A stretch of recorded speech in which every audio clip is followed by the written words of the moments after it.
Welcome to Jeremiah's Porch Talks. This is where we take a few minutes, talk about leadership and life, right here from my front porch in Sykesville, Maryland. Rain or shine, this is a time for us to reflect, reset, and get ready for whatever comes next in our respective journeys. I'm Jeremiah. Thanks for joining me. The other night, I was watching Ultimate Fighting Championships, or UFC. It's not something that I tune into often, but there is something deeply honest about it. And it took me back. When I was a kid, I used to watch Friday night fights with my grandfather when I would go to my grandparents' house in the summer, each summer. I went there for a couple of weeks.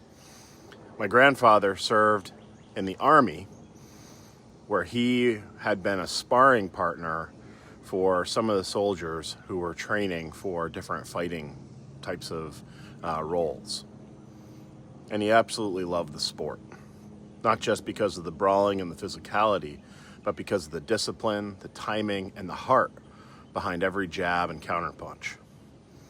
My first job as a boy was actually as a spit bucket boy for Vermont Golden Gloves. And yeah, that's the kid that holds the metal bucket while the boxers spit grit and blood between rounds.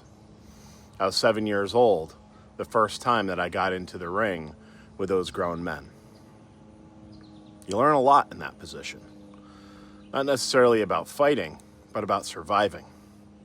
About what it takes to stand back up after a hard round when you have taken a good pummeling. And watching that UFC fight the other night, I wasn't focused on the punches or the kicks. I noticed the stillness, the patience, the fighters who waited for the moment, who knew that every fight is won first in the mind, long before the bell ever rings. And that got me to thinking. A lot of people I know right now are in fights of their own. Not necessarily in the octagon or in rings, but in their workplaces. These are quiet ones, political ones, the kind where strength looks like showing up, staying grounded, and not quitting when your spirit might want to. Sometimes the people you work under aren't kind. Sometimes they're brilliant at managing up, but brutal in how they actually help and lead people. They dominate the room with their pontifications, but leave a wake of discouraged, silenced, or overworked staff. They say yes to their boss without ever thinking or advocating for the people that they actually lead. And then the question becomes, how do you hold your ground in the presence of someone who doesn't see your worth or the worth of those that you're trying to serve? And here's what I've learned from boxing, UFC, ancient texts, and just from personal experience. You don't always fight by force. Sometimes you lead by finding clarity, by staying calm when chaos is expected, by walking in integrity when ego takes the stage, by creating resilient enclaves in the pocket of an organization where you might lead. Book of Proverbs tells us, by wise guidance you can wage your war, and in an abundance of counselors there is victory. You see, not every problem can be fixed, but most can be navigated with wisdom.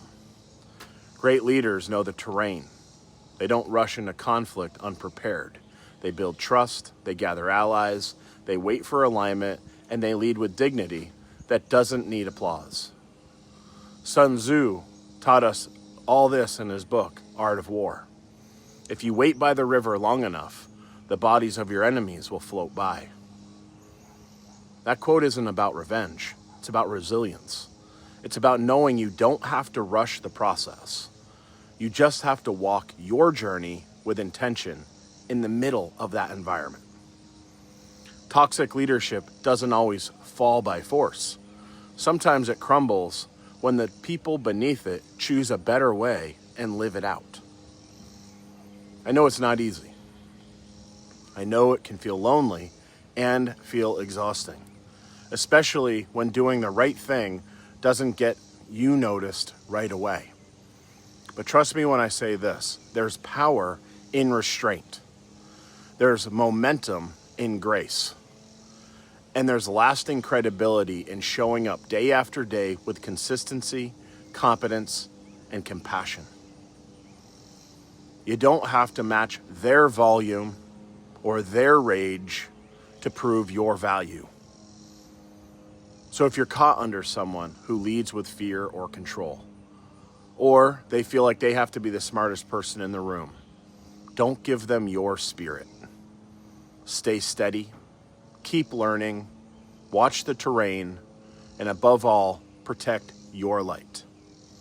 One day, people will look around and realize the one they overlooked was the one who was quietly leading all along.